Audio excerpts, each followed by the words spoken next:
Aujourd'hui, on va parler des différentes matières de la chemise.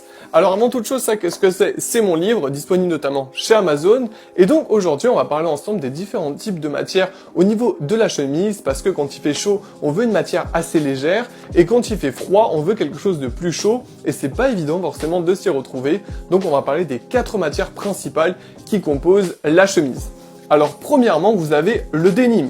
Le denim, c'est le classique des classiques, donc c'est en gros la matière du jean, et c'est une très bonne matière parce qu'elle est à la fois résistante, originale, elle dégage vraiment un style assez fort, et c'est celle que je vous conseille vraiment en priorité. Alors numéro 2 maintenant, vous avez tout simplement l'Oxford.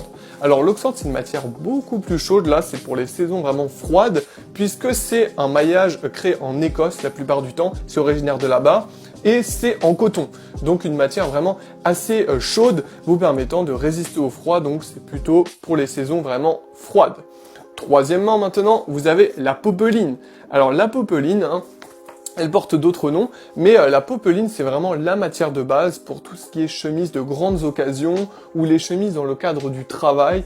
Et enfin, la quatrième, que vous voyez juste ici, eh bien c'est tout simplement le twill. Alors le twill, le nom est assez connu, mais je vais vous lire un petit peu ce qu'il y a marqué.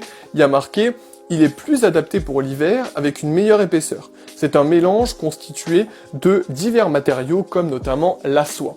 Donc c'est un juste équilibre. Donc voilà, là vous avez les 4 matières qui peuvent répondre à tout type de situation.